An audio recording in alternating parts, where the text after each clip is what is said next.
suis Crystal et je viens d'une petite ville en Alaska. S'il vous plaît, aimez et abonnez-vous. Depuis que je suis née, j'ai vécu avec mon oncle et ma tante, riches, et 5 cousines. Mais ils m'ont toujours fait sentir que j'étais de trop. Pour commencer, toutes mes cousines avaient des cheveux blancs et des yeux bleus. J'avais des cheveux bouclés noirs et des yeux marrons. Elles ont toujours dit que je n'étais pas assez jolie pour faire partie de la famille. Miroir, miroir, dis-moi qui est la plus moche de toutes. Cristal, tes yeux ont la même couleur que le caca. Et regarde tes cheveux. Je me demande combien d'oiseaux dorment dans ce nid. Elles étaient les plus méchantes et je n'avais personne d'autre. Et je vous jure, je pensais que notre ville était le seul endroit sur Terre, jusqu'à ce que je voie le livre de géographie de ma cousine. Et c'était quand j'avais 7 ans. Vous voyez, ma tante et mon oncle ne m'ont même pas inscrite à l'école et m'ont gardée toute la journée à la maison, pour faire les corvées. Mais j'ai secrètement appris à lire toute seule. J'ai commencé à lire de plus en plus et tout ce savoir m'époustouflait. Une fois quand j'avais 16 ans, mon oncle m'a trouvé en train de lire les livres de ma cousine. Et il l'a immédiatement arraché de mes mains. Tu sais combien ça coûte cher, ça? Et tu l'utilises gratuitement. Pourquoi es-tu toujours si méchant avec moi? Parce que tu es bizarre et pas vraiment l'une d'entre nous. Je l'ai poussé et j'ai couru vers ma chambre. Je détestais être ici. Quelques semaines après, c'était Noël, et j'ai trouvé 5 énormes cadeaux sous le sapin, et une autre boîte ayant la taille d'une boîte d'allumettes. Bien sûr, c'était mon cadeau. Et tout ce qu'il y avait dedans, c'était une pincée de sel. Histoire que tu te souviennes de mettre la bonne dose de sel quand tu cuisines pour nous. Tout le monde a ri, et j'avais envie de leur frapper les têtes contre le mur. Alors que j'étais occupée à cuisiner, un avocat est venu à la maison. Curieuse, je l'ai suivi au bureau. Et quand j'ai entendu la conversation avec ma tante et mon oncle, j'ai été choquée. Cette fille, Cristal, vaut des milliards. Si vous voulez garder l'argent que ses parents ont laissé, vous devez l'adopter légalement. Attendez, quoi? J'étais une milliardaire? Dès que l'avocat est parti, ma tante est venue en courant à la cuisine et m'a littéralement traînée au salon. On m'a mis sur le fauteuil de mon oncle pendant qu'il prenait tous les cadeaux de mes cousines et me les donnait à moi. Toi, fais un massage de pied à Cristal. Toi, va lui faire un chocolat chaud avec des marshmallows en plus.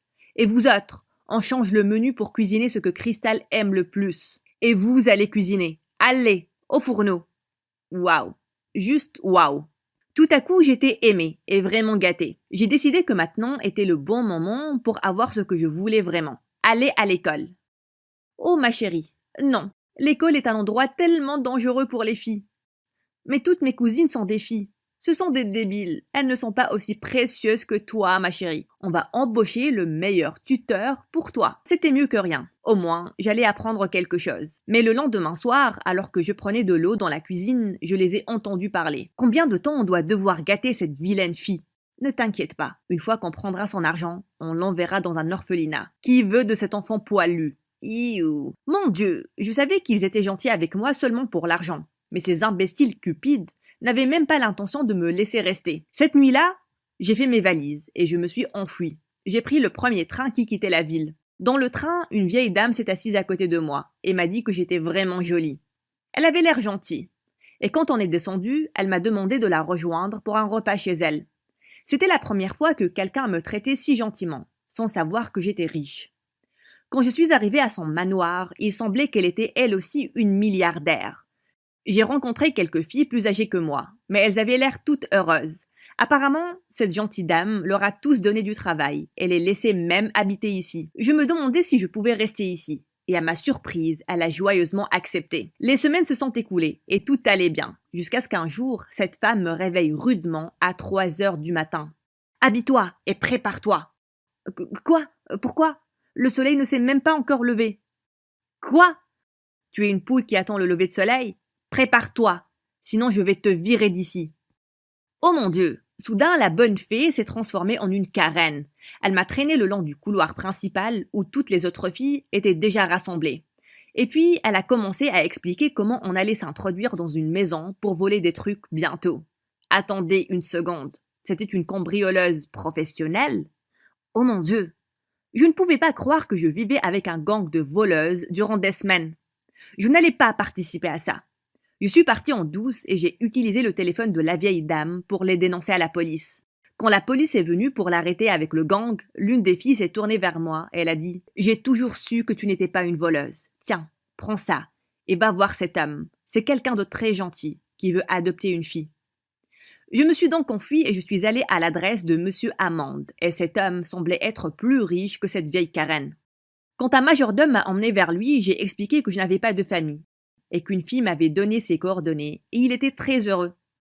Oh mon Dieu, oui, j'ai toujours voulu adopter une petite fille. Je suis tellement heureux de te rencontrer. Et Crystal, c'est un prénom tellement beau. Bienvenue dans ta nouvelle maison. Et juste comme ça, ma vie a été chamboulée. J'ai été immédiatement emmenée à une magnifique chambre et on m'a donné une garde-robe toute neuve.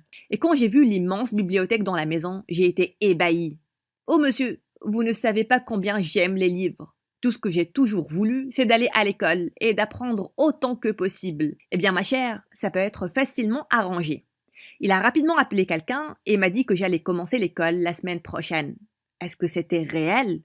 Même s'il avait l'air adorable, je ne lui faisais pas assez confiance pour lui parler de l'argent de mes parents. Je savais ce que ça faisait aux gens. Un matin, alors que j'étais encore endormie, quelqu'un m'a fait la peur de ma vie en sautant sur le lit.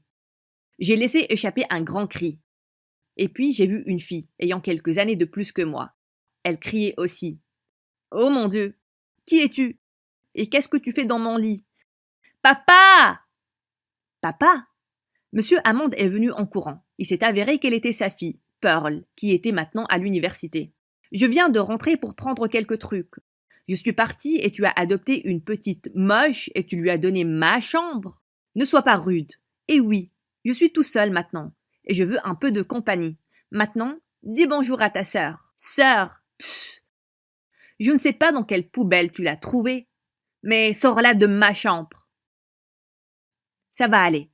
Je sais que je suis moche. Mes cousines se moquaient de mes cheveux et yeux tout le temps. Ce n'est pas nouveau. De quoi tu parles? Tes cheveux et tes yeux sont beaux. Je ne vois qu'une fille qui est belle à l'intérieur et à l'extérieur. Mais laisse-moi t'emmener à une esthéticienne aujourd'hui. Ces gens feront de la magie sur tes cheveux. Et c'est ce qui s'est vraiment passé. Ils ont coupé et dompté ma chevelure sauvage et on m'a fait les sourcils. Et pour la première fois de ma vie, je me sentais vraiment jolie. J'étais très heureuse et j'ai fait un câlin à Monsieur Hammond. Merci, papa. Attendez, est-ce que je viens de l'appeler papa? Peut-être que je commençais à l'aimer un peu trop rapidement. J'ai eu une magnifique première journée à l'école. Tout le monde me disait que j'étais magnifique. Quelques garçons ont même dit que mes sourcils marrons étaient adorables. Tout allait bien. Sauf que quand je suis rentrée à la maison, j'ai trouvé Pearl qui a réemménagé à la maison. J'ai décidé d'essayer d'être amie avec elle, mais elle était impossible à vivre. J'ai essayé de lui parler durant le dîner, mais elle m'a adressé des regards silencieux de mort. Quand je lui ai demandé de me passer l'eau, elle me l'a jetée au visage. « Pearl !»« Quoi, papa? Elle ne la voulait pas au visage? Oups, c'est ma faute. » Un jour, durant le premier cours, notre prof était agacé par des grenouilles qui croissaient. On a tous regardé partout et on ne pouvait en trouver nulle part.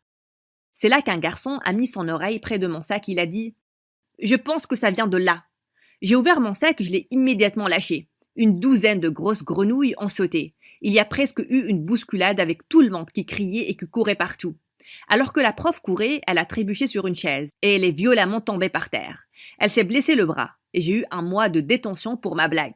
Tout ça, c'était la faute de Pearl, bien sûr. Je suis allée dans sa chambre ce jour-là et je lui ai demandé pourquoi elle était acharnée à ruiner ma vie. « Oh, arrête avec ta tête d'innocente, Crystal. Je sais que tu n'es qu'une croqueuse de diamants. Et mon père est ta proie. Juste parce qu'il est trop doux et bête pour voir le mauvais côté des gens ne veut pas dire que je le suis aussi. Je vais m'assurer que tu n'auras aucun centime de sa fortune. » Elle était folle. Tout ce que je voulais, c'était une famille. Monsieur Hammond avait organisé une grande fête à la piscine et j'étais très excitée. Ma mâchoire s'est décrochée quand j'ai vu les invités arriver. Des acteurs, des chanteurs et d'autres personnes glamour. J'étais ébahie. Tout le monde passait du bon temps, mais alors que quelques invités commençaient à partir, on a soudain entendu une femme crier sur le majordome. « Qu'est-ce que ça veut dire? Vous ne pouvez pas trouver ma bague en diamant et la montre de mon mari? Je vous les ai données pour les garder en sécurité avant d'aller dans la piscine. » Le majordome a dit qu'il a mis les affaires de tous les invités dans le bureau de Monsieur Hammond, mais elles avaient toutes disparu. Tout le monde a perdu la tête. Il y a eu presque une bagarre. Mesdames et messieurs, s'il vous plaît, rien de la sorte ne s'est jamais produit chez moi.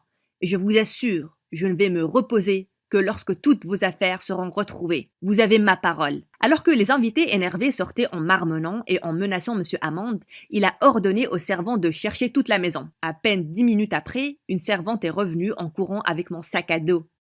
Elle l'a retourné et toutes les affaires des invités sont tombées. Monsieur, les sacs de Madame Cristal étaient faits. Apparemment, elle planifiait de partir. J'étais horrifiée. Monsieur Amande avait l'air choqué, alors que je protestais disant que je n'avais rien à faire avec ça. Oh papounet, à quoi tu t'attendais avec quelqu'un comme elle? J'ai toujours su qu'elle ferait un truc pareil. On doit appeler la police. Je me suis avancée vers Monsieur Amande, je l'ai regardé droit dans les yeux. Je sais que je ne suis qu'une inconnue, et pas vraiment votre fille. Donc vous allez sûrement choisir la parole de Pearl contre la mienne. Vous pouvez faire tout ce que vous voulez, mais sachez seulement que votre gentillesse a nettement plus de valeur pour moi que tout l'argent, et je ne ferai rien pour vous faire du mal. Soudain, Monsieur Amande a pris ma main. Tu es ma fille, et je te crois. Il s'est tourné vers Pearl avec un visage furieux. Pearl, si tu ne veux pas que j'arrête de payer pour tes cartes de crédit et que je te raie de mon testament, pars maintenant. Je ne veux plus voir ton visage jusqu'à ta remise de diplôme. Pearl l'a regardé, choquée. Puis elle a crié de colère et elle est partie. J'étais tellement touchée par les mots de Monsieur Amande. J'ai finalement décidé de lui parler de mon héritage et de ma famille de Cupide. Il était choqué et rapidement, il m'a légalement adoptée et on est allé en personne pour annoncer la nouvelle à ma famille. Leurs expressions étaient inestimables. Je possédais mon argent maintenant. J'avais de grands plans pour ça.